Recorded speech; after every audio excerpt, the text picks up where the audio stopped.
Hello friends, आज ये statutory update की दूसरी वीडियो है। पहले वीडियो में हमने किया था सैलरी से रिलेटेड अमेंडमेंट और पीजीबीपी में टैक्स ऑडिट रिपोर्ट को अमेंड किया जा सकता है, रिवाइज किया जा सकता है, ये कंसेप्ट पढ़ा था। वो कंसेप्ट इंटरमीडिएट और फाइनल दोनों के स्टूडेंट के लिए इम्पोर्टेंट था। लेकिन आज, जैसा कि मैंने लास्ट वीडियो में आपको बताया था कि नेक्स्ट वीडियो में जो हम स्टैट्यूटरी अपडेट लेकर आएंगे वो फाइनल लेवल का होगा। मतलब कि सीए, सीएमए और सीएस प्रोफेशनल, सीए सीएमए के फाइनल स्टूडेंट और सीएस प्रोफेशनल, इन सब के लिए इम्पॉर्टेंट है और अच्छा है। छोटा सा अपडेट है, आपको जानना चाहिए, इम्पॉर्टेंट भी है। तो चलिए हम देखें अपडेट क्या है। सबसे पहला अपडेट है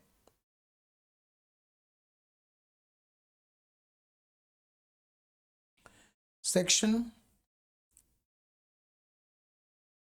285 बीए से रिलेट करता। सेक्शन 285 बीए,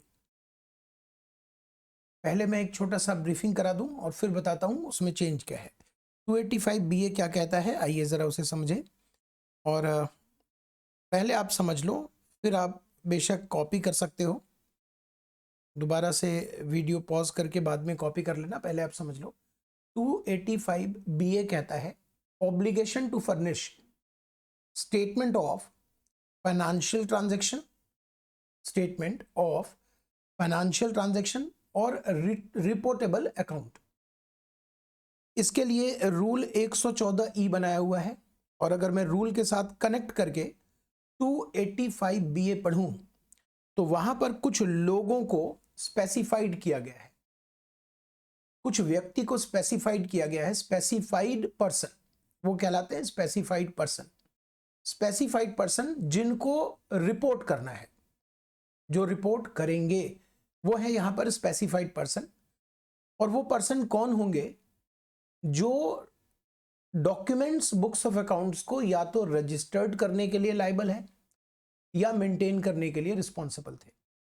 तो वहां लिखा है specified person who is responsible for registering और मेंटेनिंग बुक्स ऑफ अकाउंट्स और डॉक्यूमेंट्स। कौन से बुक्स ऑफ अकाउंट्स, कौन से डॉक्यूमेंट्स? ऐसे डॉक्यूमेंट्स जिसके अंदर जो हमें रिपोर्ट करवानी है ना, उसे हम कहेंगे स्पेसिफाइड फाइनेंशियल ट्रांजैक्शन और रिपोर्टेबल अकाउंट। इन शॉर्ट में बोलूंगा SFT, specified financial transaction, SFT, और रिपोर्टेबल अकाउंट, RA, ये मैं इन शॉर्ट बोलूंगा।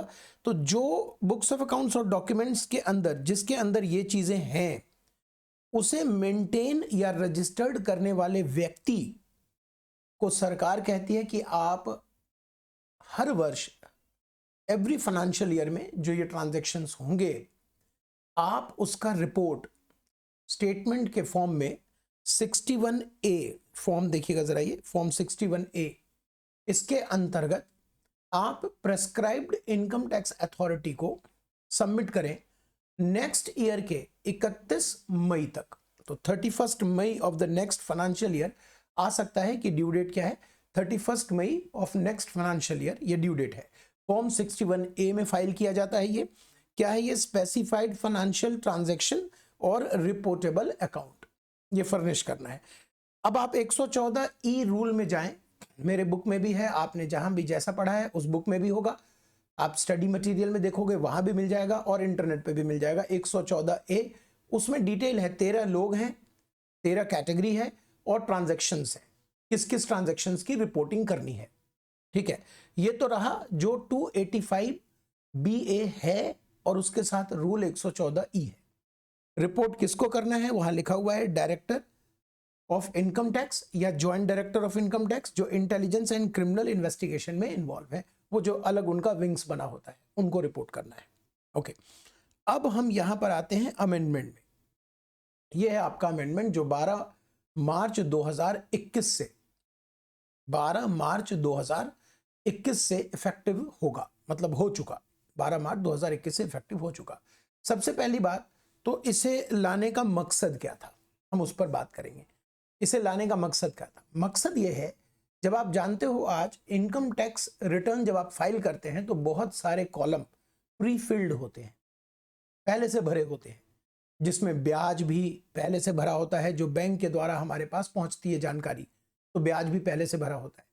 उस प्रीफिल्ड को और बढ़िया बनाने के लिए सरकार ने यह कदम उठाया और सरकार ने कुछ लोगों को कहा कि आप हमें और अतिरिक्त जानकारी दें, ताकि एसएससी जब इनकम टैक्स रिटर्न फाइल करे तो ऑलरेडी हमारे पास कुछ कॉलम प्रीफिल्ड हो।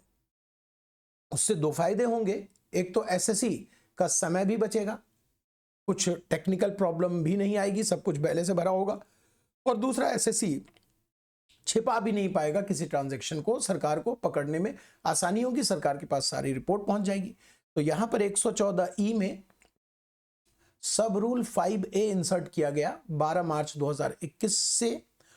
ये रहे 3 ट्रांजैक्शंस, इंटरेस्ट, डिविडेंड, ये आपको लर्न करना चाहिए जो नया है, तो मे भी आने के चांस है। इंटरेस्ट, डिविडेंड और कैपिटल गेन ऑन सिक्योरिटी और म्यूचुअल फंड, ये इस अमाउंट का रिपोर्ट, ये तो क्या बना बेटा, ये बना स्पेसिफाइड फाइनेंशियल ट्रांजैक्शन। आप समझो, इसको हम कह रहे हैं स्पेसिफाइड फाइनेंशियल ट्रांजैक्शन। और ये इस तरफ जो है वो लोग रिपोर्टिंग पर्सन मतलब हुए स्पेसिफाइड पर्सन, जिनको ये रिपोर्ट करना है, जो रिपोर्ट करेंगे। किसको करेंगे रिपोर्ट? डायरेक्टर जनरल या जॉइंट डायरेक्टर को। पहले नंबर पे कौन आता है? ये क्या हुआ? Recognise stock exchange, depository, recognised clearing corporation, जो क्लियरिंग हाउस होती हैं, और रजिस्ट्रार टू एन इशू। ये एक शब्द है, आप चाहें तो इंटरनेट पर सर्च करेंगे तो आपको इसकी परिभाषा मिल जाएगी, और आपने लॉ में पढ़ा भी होगा, कंपनी लॉ में, रजिस्ट्रार टू एन इशू, ठीक है। एंड शेयर ट्रांसफर एजेंट, इनको भी इन्फॉर्म किया, इनको भी कहा गया है कि आप हमें सूचित करें क्या?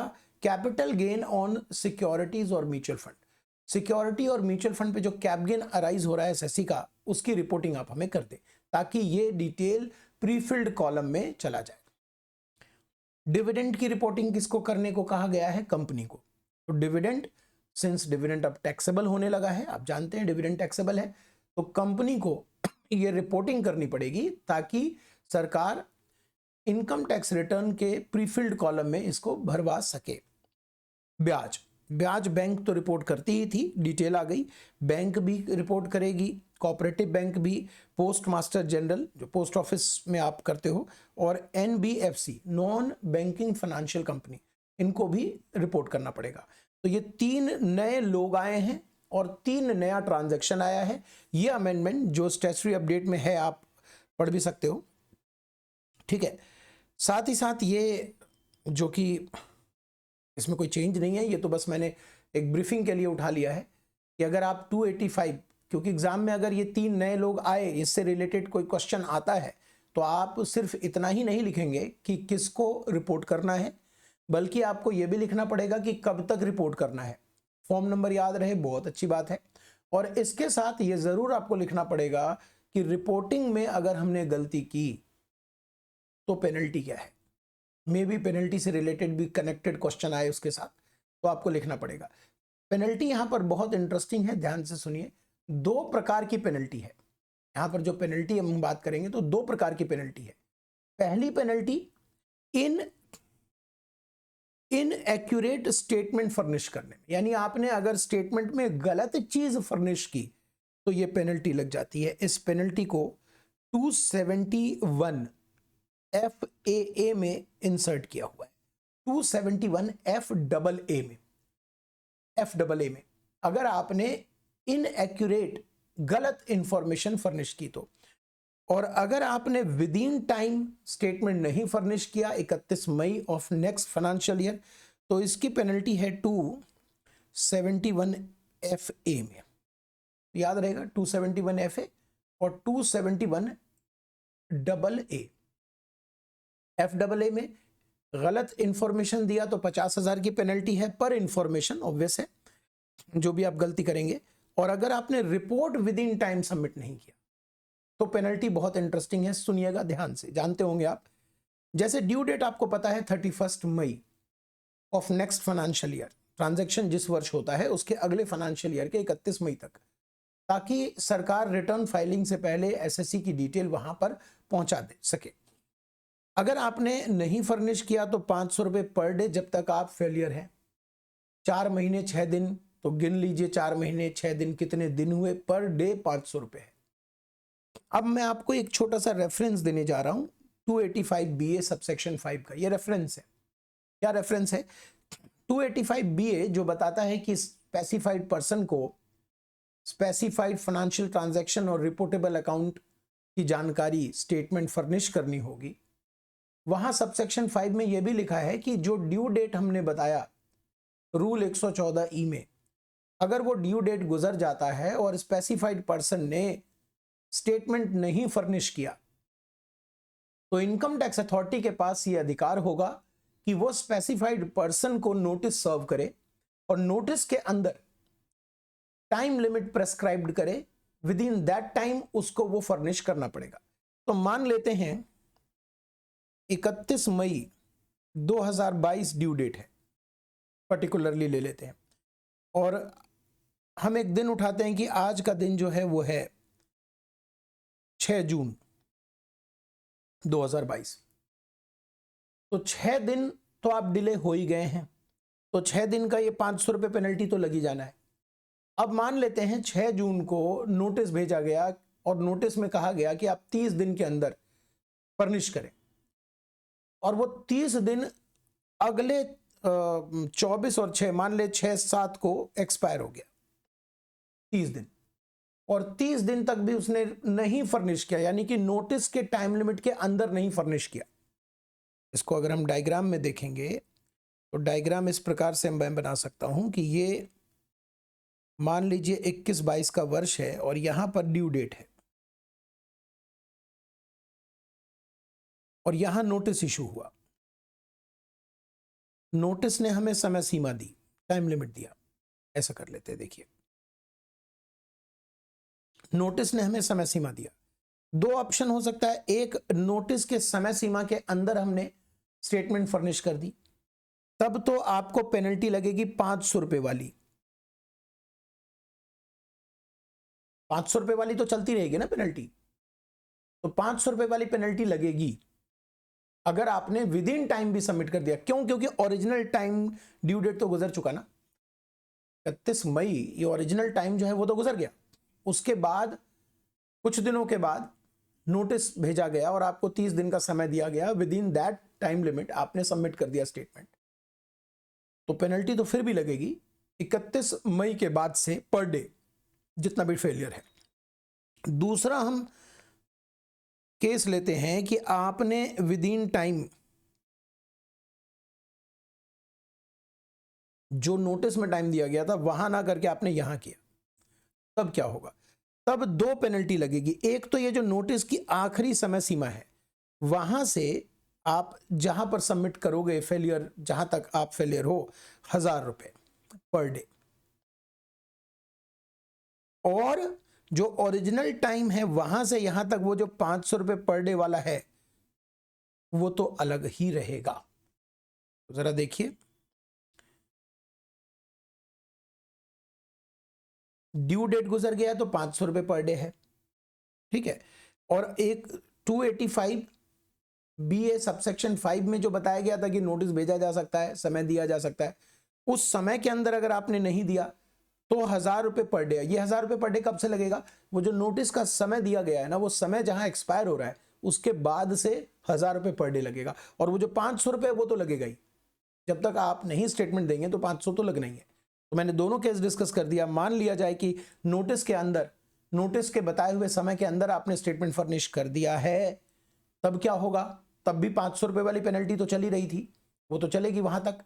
और नहीं फर्निश किया, बाद में फर्निश किया तो 500 वाली तो चली रही थी, वो चलेगी, 1000 रुपए वाली भी लग जाएगी।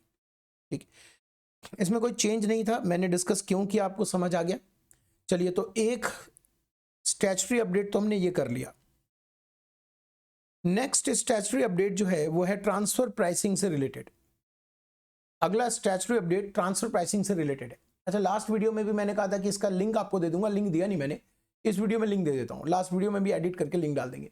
लिंक इस डॉक्यूमेंट का जो मैंने सी इंस्टीट्यूट के साइट से लिया है, स्टैट्यूटरी अपडेट का, वो ट्रांसफर प्राइसिंग। ट्रांसफर प्राइसिंग में एक सीबीसी रिपोर्ट फर्निश करना होता है। 286 सेक्शन 286 सबसेक्शन 7 में थ्रेशोल्ड लिमिट बताया गया था, जिस लिमिट को क्रॉस करने पर आप सीबीसी रिपोर्ट फर्निश करते हो। वो लिमिट आप लोगों ने अपने अपने नोट्स में, मैंने तो नोटिंग भी कराई थी, तो नोट्स मेरे बनाए गए होंगे, नोट्स में अपने अपनी नोटिंग में, और जिन बच्चों ने जैसे भी किया होगा वो नोटिंग होगी उनके पास, वहां पर वो चेक कर लेंगे कि 5500 करोड़ का थ्रेशोल्ड लिमिट था। इसको क्रॉस करने पर आपको ये सीबीसी रिपोर्ट फर्निश करनी थी। 5500 करोड़ का थ्रेशोल्ड लिमिट है। ये थ्रेशोल्ड लिमिट इंक्रीज कर दिया गया है, और अब थ्रेशोल्ड लिमिट कितना कर दिया गया है? 6400 करोड़। 6400 करोड़। तो ये थ्रेशोल्ड लिमिट सिर्फ चेंज हुआ है, और ये इंपॉर्टेंट है, एग्जाम में आ सकता है, इसका ध्यान रखना पड़ेगा आपको। 1 अप्रैल 2021 से थ्रेशोल्ड लिमिट इंक्रीज कर दी गई है 6400 करोड़, 6400 करोड़, 5500 की जगह। ओके। सेकंड, इसमें एक और ऐसा चेंज है जो कि आप इसको इग्नोर भी कर सकते हो, ये कोई बहुत बड़ा चेंज नहीं है, ये वाला तो चेंज इंपॉर्टेंट था। दूसरा, रूल नंबर 10 डीए में और 286 में भी हर जगह प्रेस्क्राइब्ड इनकम टैक्स अथॉरिटी को रिपोर्टिंग करने की बात है। प्रेस्क्राइब्ड इनकम टैक्स अथॉरिटी, तो वो जो प्रेस्क्राइब्ड किए गए इनकम टैक्स अथॉरिटी है, उनमें इन्होंने एक नया चेहरा जोड़ा, डायरेक्टर जनरल भी होंगे अब।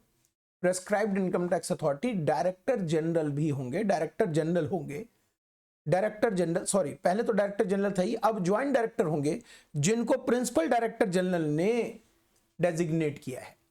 तो जो prescribed income tax authority rule number 10 DA में और 286 में भी जिसका जिक्र है, प्रेस्क्राइब्ड इनकम टैक्स अथॉरिटी का, जहां जहां, वहां पर अब आएगा joint director, as may be designated by principal director general of income tax system wings. बस ये चेंज है। तो ये दोनों चेंज के साथ, और एक ये भी उन्होंने छोटा सा चेंज डाल दिया है, इसे आप देख सकते हो। वो जो आधार पैन लिंक का मैटर था, वो 30 जून तक शिफ्ट हुआ था, 31 मार्च लास्ट था, उसको बढ़ाकर 30 जून 2021 तक का समय दिया गया था। ये भी उसमें चेंज में मेंशन है। इसके अलावा कोई भी स्टैट्यूटरी अपडेट नहीं एप्लीकेबल है। दिसंबर एग्जाम के लिए सीए, सीएमए, सीएस तीनों की बात कर रहा हूं, ठीक है। तो आपके एग्जाम के लिए गुड लक, बहुत अच्छे से एग्जाम दें, बढ़िया रिजल्ट करके आए। मिलते हैं अब वैसे ही कभी किसी वीडियो में, है ना। चलिए, गुड लक।